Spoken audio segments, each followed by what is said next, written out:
बहुत समय पहले एक हरे भरे गांव में अर्जुन नाम का एक गरीब चरवाहा रहता था। उसके माता पिता का देहांत बचपन में ही हो गया था। उसके पास कुछ बकरियां थी और एक छोटी सी झोंपड़ी। हर सुबह सूर्योदय से पहले अर्जुन उठ जाता। वह नदी किनारे जाकर स्नान करता और उगते सूर्य को जल अर्पित करता और प्रार्थना करता, हे नारायण, मुझे सही मार्ग दिखाइए और मेरे गांव की रक्षा कीजिए। वह प्रार्थना करता। गांव के कुछ लोग उसकी श्रद्धा का सम्मान करते थे, लेकिन कुछ उसका मजाक भी उड़ाते थे। अर्जुन, इतनी पूजा करके क्या मिलेगा? एक व्यक्ति हंसते हुए बोला।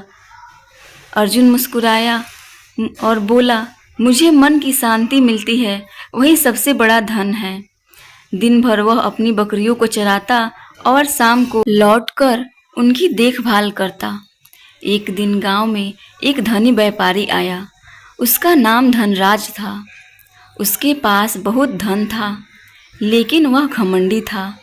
धनराज ने गांव वालों से कहा, धन ही सबसे बड़ी शक्ति है, पूजा पाठ से कुछ नहीं मिलता। कई लोग उसकी बातों से प्रभावित हो गए, लेकिन अर्जुन ने कुछ नहीं कहा। उसने मन ही मन सूर्य भगवान का स्मरण किया।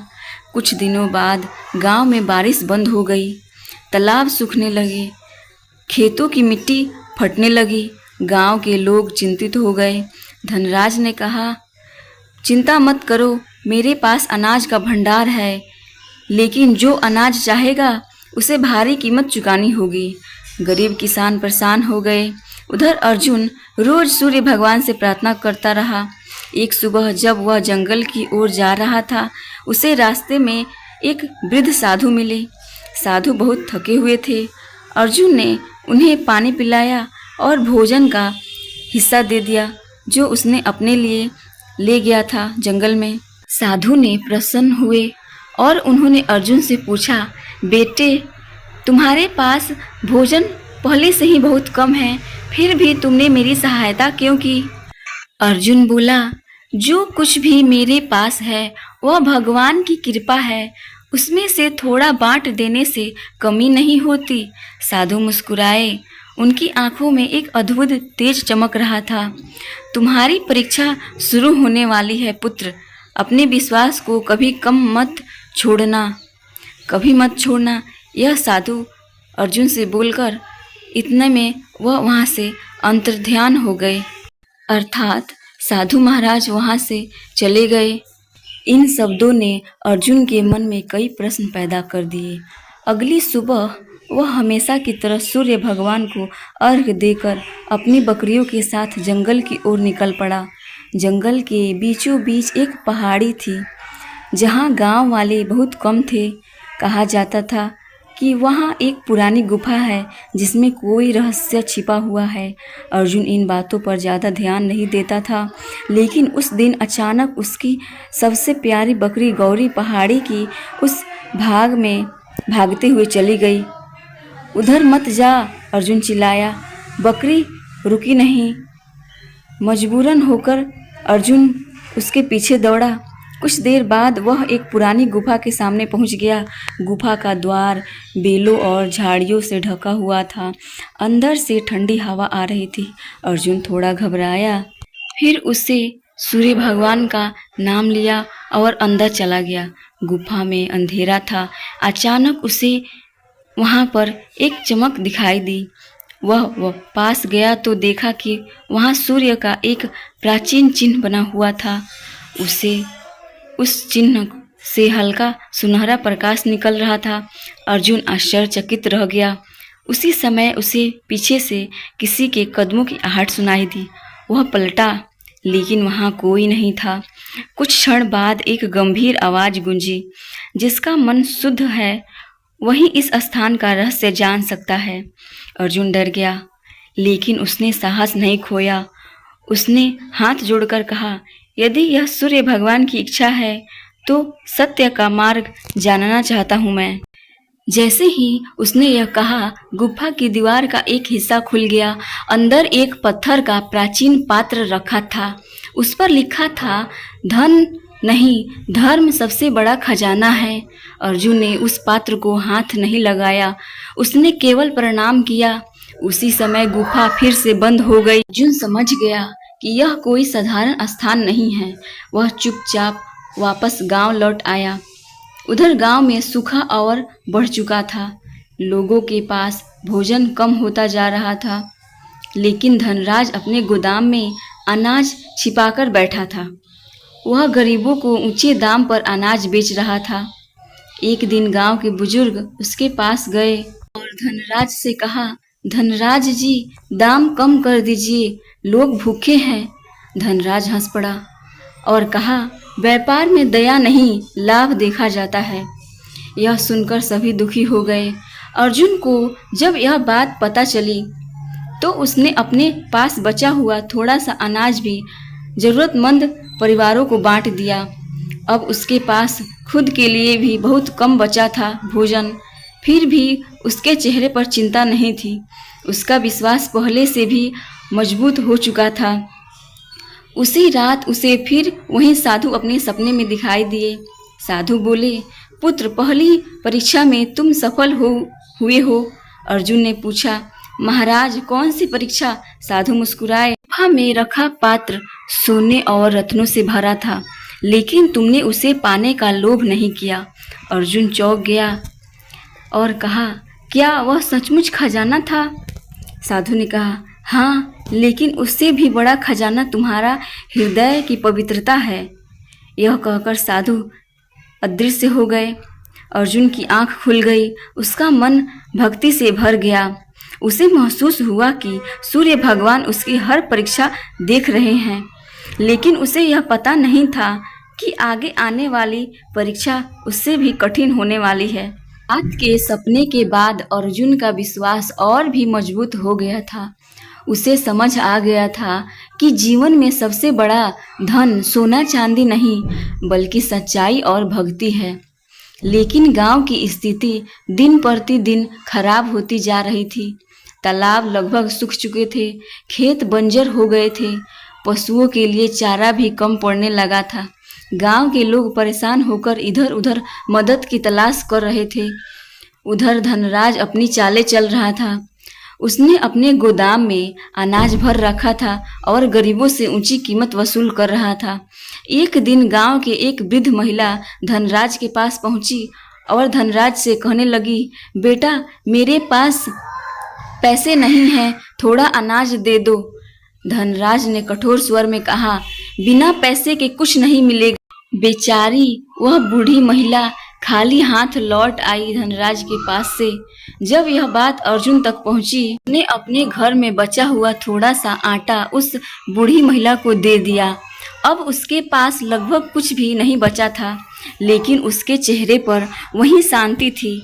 उस रात अर्जुन ने सूर्य भगवान से प्रार्थना की और कहा, हे प्रभु, मुझे शक्ति दीजिए कि मैं दूसरे की सहायता कर सकूं। अगली सुबह वह जंगल की ओर निकल गया। रास्ते में उसे एक घायल हिरण दिखाई दिया। हिरण के पैर में कांटा चुभा हुआ था। अर्जुन ने धीरे धीरे कांटा निकाला और उसकी मरहम पट्टी की। कुछ देर बाद हिरण खड़ा हुआ और जंगल की ओर दौड़ पड़ा, लेकिन जाते जाते वह बार बार पीछे मुड़कर अर्जुन को देखने लगा, जैसे ही वह उसे कहीं बुला रहा हो। अर्जुन उसके पीछे चल पड़ा। हिरण उसे शांत जंगल के एक ऐसे हिस्से में ले गया जहां वह पहले कभी नहीं गया था। हाँ, घने पेड़ों के बीच एक प्राचीन मंदिर खड़ा था। मंदिर पूरी तरह बेलों से ढका हुआ था। ऐसा लगता था जैसे वर्षों से कोई वहां नहीं आया। मंदिर के ऊपर सूर्य का विशाल चिन्ह बना हुआ था। अर्जुन आश्चर्यचकित रह गया।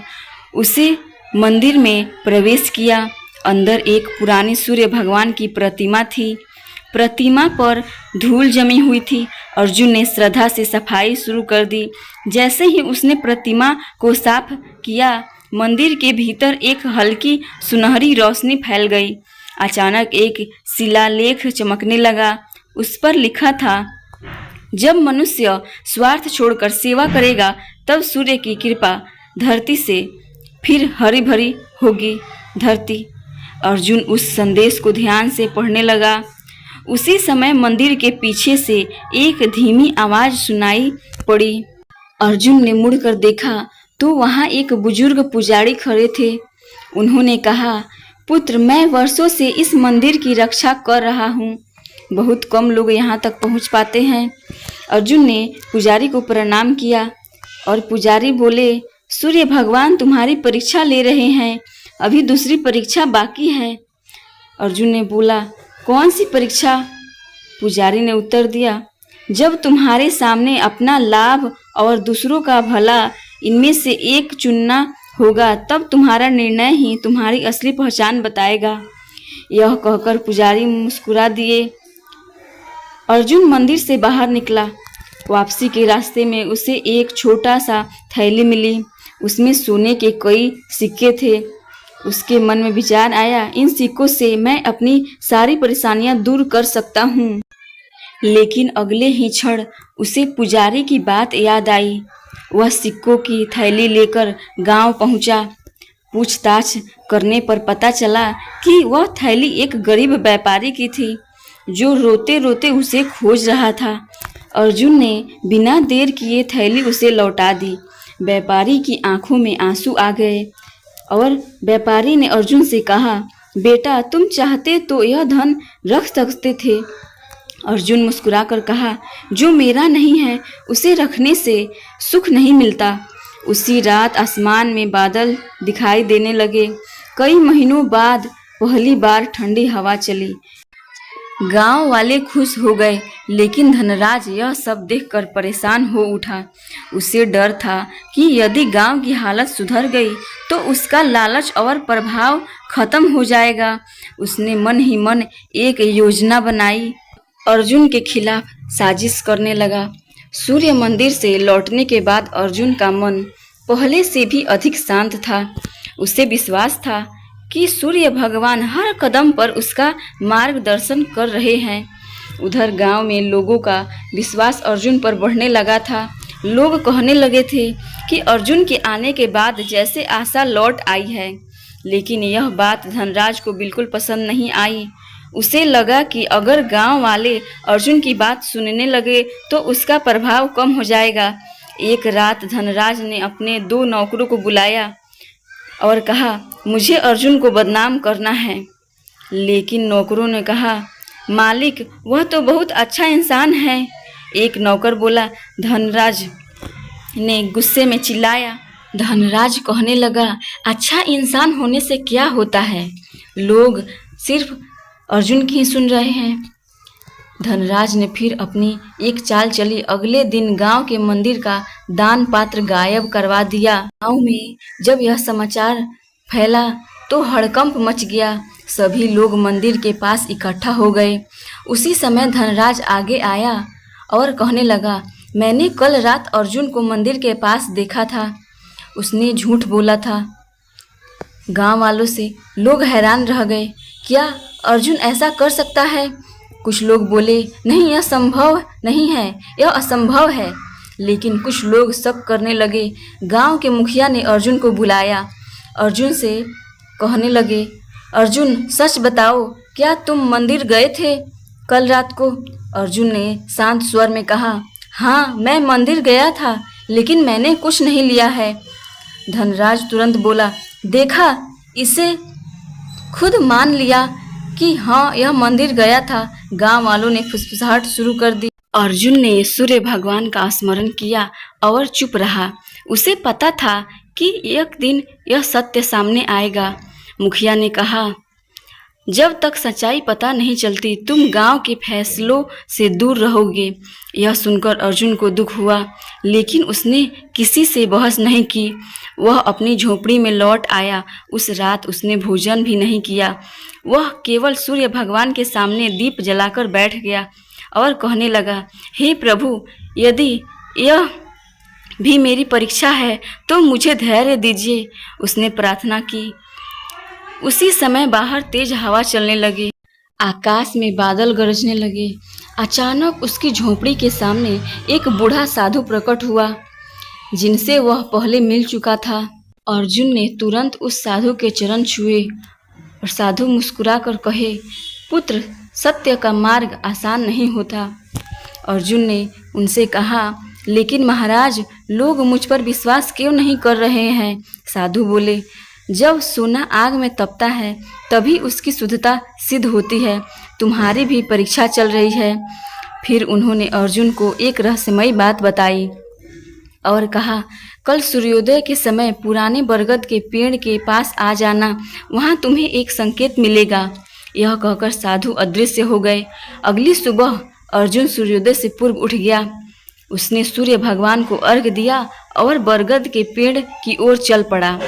जैसे ही सूर्य की पहली किरण पेड़ पर पड़ी, उसकी जड़ों के पास मिट्टी चमकने लगी। अर्जुन ने वहां खुदाई की। कुछ ही देर में उसे एक छोटी लकड़ी की पेटी मिली। पेटी खोलते ही वह चौंक गया। उसके अंदर मंदिर का वही दान पात्र रखा था जो चोरी हुआ था।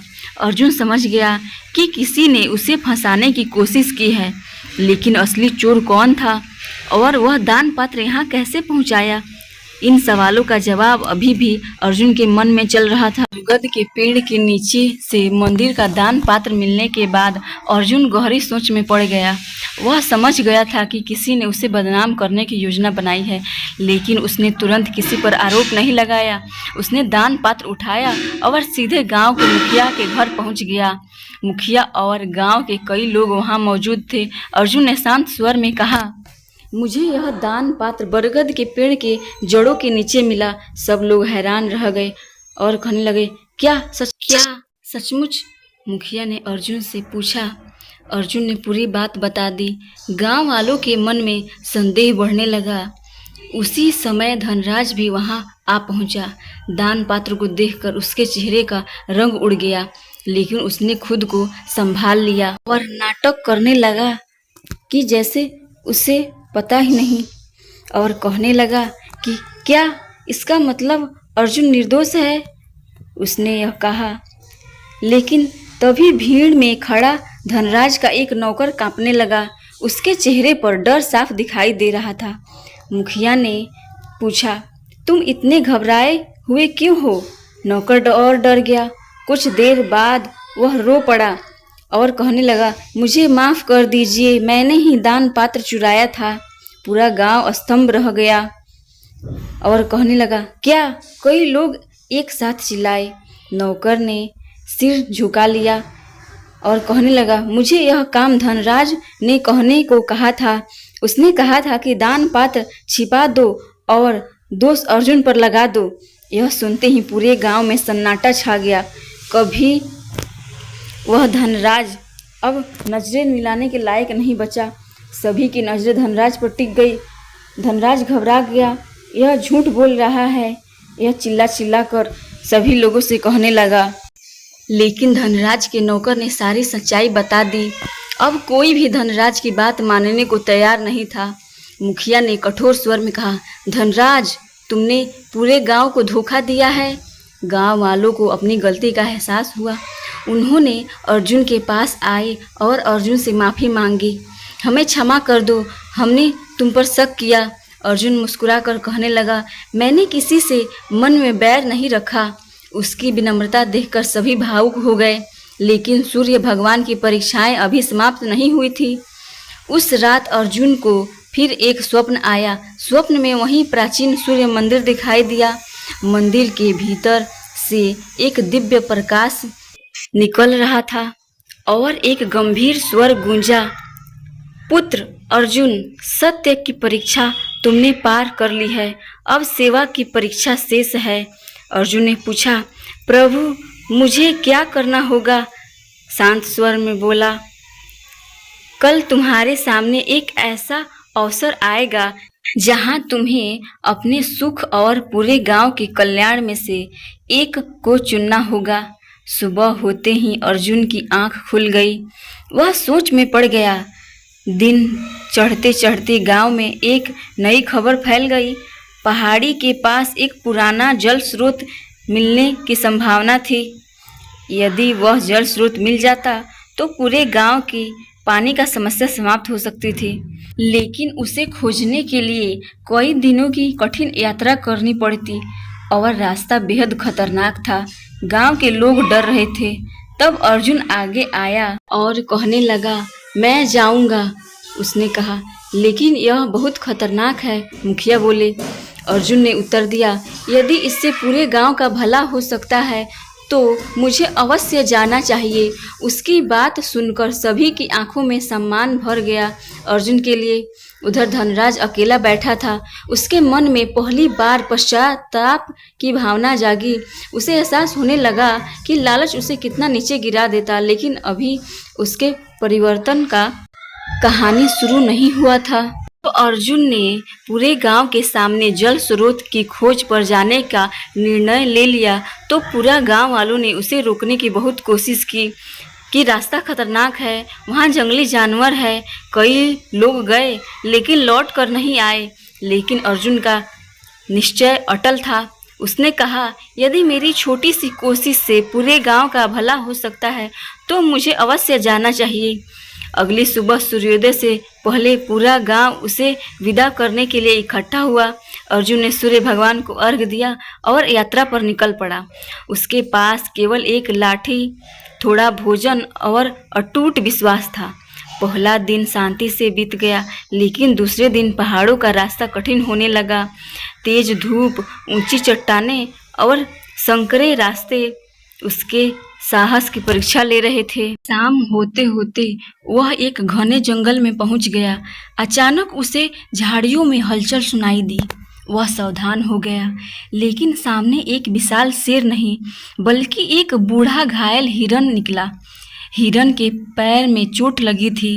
अर्जुन ने अपनी यात्रा रोक दी। उसने हिरन के घाव को साफ किया और पट्टी बांधी। कुछ देर बाद हिरन खड़ा हो गया। उसकी आंखों में जैसे कृतज्ञता झलक रही थी। फिर वह धीरे धीरे आगे बढ़ा और बार बार पीछे मुड़कर अर्जुन को देखने लगा। अर्जुन उसके पीछे चल पड़ा। करीब 1 घंटे बाद हिरन एक पहाड़ी की गुफा के सामने रुक गया। अचानक जंगल में गायब हो गया। अर्जुन आश्चर्य में पड़ गया। यह वही गुफा थी जहां उसे पहले सूर्य का प्राचीन चिन्ह मिला था, लेकिन इस बार कुछ अलग था। गुफा के अंदर से हल्की सुनहरी रोशनी निकल रही थी। अर्जुन ने साहस करके भीतर प्रवेश किया। अंदर पहुंचते ही उसने देखा कि दीवारों पर सूर्य भगवान के प्राचीन चित्र बने हुए हैं। गुफा के बीचों बीच एक पत्थर का स्तंभ खड़ा था। स्तंभ पर कुछ शब्द लिखे थे, जो दूसरों के लिए चलता है उसके लिए देवता मार्ग खोल देते हैं। अर्जुन ने श्रद्धा से प्रणाम किया। अचानक स्तंभ चमकने लगा और उसके पीछे की दीवार धीरे धीरे खुल गई। दीवार के पीछे एक संकरा रास्ता दिखाई दिया। अर्जुन आगे बढ़ा। कुछ दूर जाने के बाद उसे एक बूढ़ा तपस्वी दिखाई दिए। उनके चारों ओर अद्भुत प्रकाश फैला हुआ था। अर्जुन ने तुरंत प्रणाम किया। तपस्वी मुस्कुराए और कहने लगे, मैं तुम्हारी प्रतीक्षा कर रहा था पुत्र। अर्जुन चौंक गया और कहा, आप मुझे जानते हैं? तपस्वी बोला, हाँ, जो व्यक्ति निस्वार्थ सेवा करता है उसकी खबर सूर्य लोक तक पहुंचती है। अर्जुन ध्यान से उनकी बातें सुनने लगा। तपस्वी ने आगे कहा, जिस जल स्रोत को तुम खोज रहे हो वह वास्तव में मौजूद है, लेकिन उसे पाने के लिए तुम्हें 3 और परीक्षाएं पार करनी होगी। अर्जुन बोला, कैसी परीक्षाएं? तपस्वी बोले, साहस, करुणा और त्याग की परीक्षाएं। इतना कहकर उन्होंने अर्जुन को एक छोटा सा तांबे का सूर्य चिन्ह दिया और कहा, जब भी तुम्हें मार्ग समझ न आए इसे हाथ में लेकर सूर्य भगवान का स्मरण करना। अर्जुन ने आदरपूर्वक वह चिन्ह स्वीकार किया। उसी समय गुफा के बाहर तेज गर्जना सुनाई दी। धरती हल्की कांपने लगी। तपस्वी गंभीर हो गए। पहली परीक्षा तुम्हारे सामने आ चुकी है, तपस्वी बोले। अर्जुन बाहर की ओर दौड़ा। गुफा के बाहर एक विशाल चट्टान पहाड़ से टूटकर नीचे गिर रही थी और उसके ठीक नीचे कुछ चरवाहे बच्चे फंसे हुए थे। अर्जुन के पास सोचने का समय नहीं था।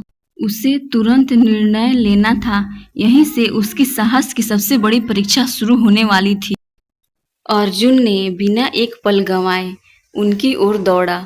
उसने सूर्य भगवान का स्मरण किया और बच्चों को धक्का देकर सुरक्षित स्थान की ओर भेज दिया। आखिरी बच्चे को बचाते समय उसका पैर फिसल गया, लेकिन उसी समय उनके हाथ में सूर्य भगवान का चिन्ह रखा चमक उठा। उससे एक मजबूत चट्टान पकड़ने का सहारा मिल गया। बच्चों की जान बच गई।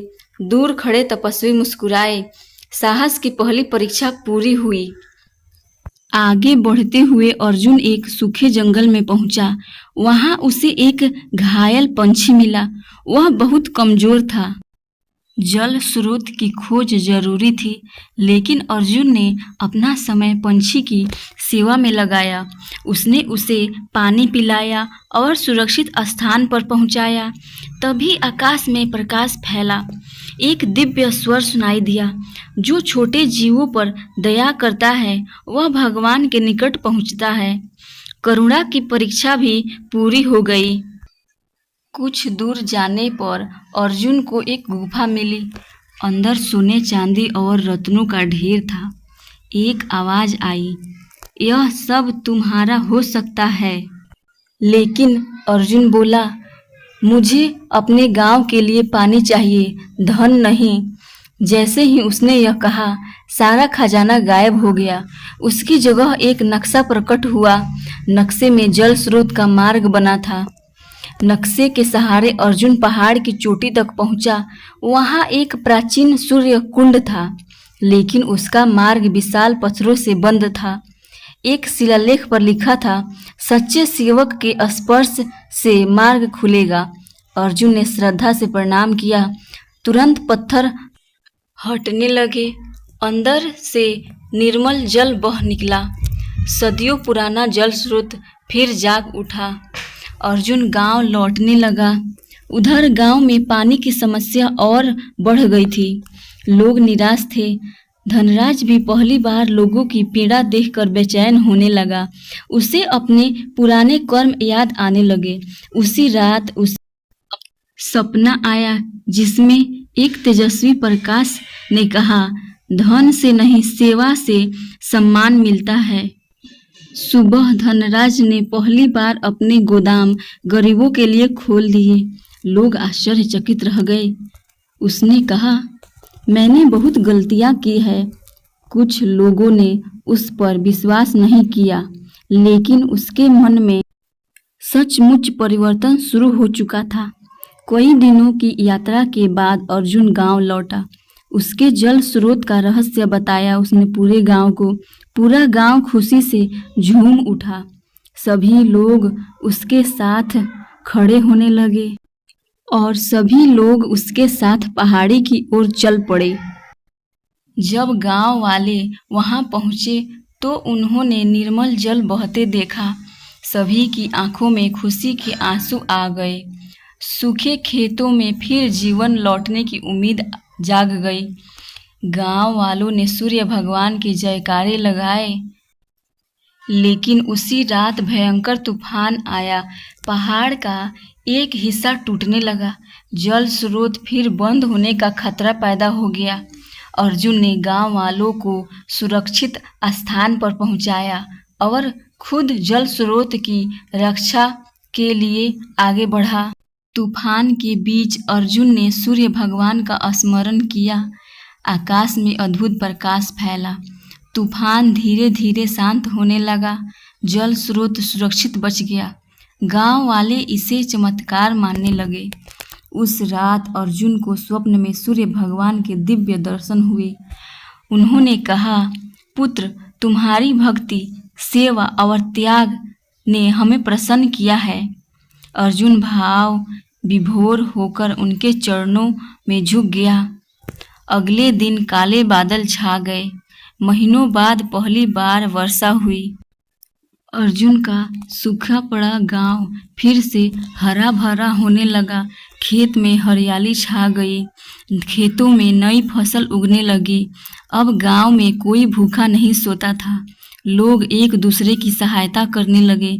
धनराज भी सेवा कार्यों में लग गया। गांव का वातावरण पूरी तरह बदल गया। सालों बाद अर्जुन ने पूरे क्षेत्र में सम्मानित हुआ, लेकिन उसने कभी घमंड नहीं किया। वह आज भी हर सुबह सूर्य भगवान को अर्घ्य देता था। लोग उससे पूछते, आपकी सफलता का क्या रहस्य है? अर्जुन मुस्कुरा कर कहता, भक्ति, सेवा और विश्वास।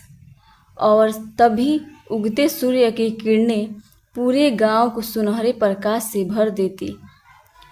कथा का सीख बस इतना सा है कि सच्ची भक्ति सेवा के बिना अधूरी है। त्याग और करुणा सबसे बड़े गुण हैं। कठिन समय में विश्वास नहीं छोड़ना चाहिए। सूर्य भगवान कर्मशील और सच्चे भक्तों पर कृपा करते हैं। सभी गांव वालों ने सूर्य भगवान की पूजा करनी शुरू कर दी।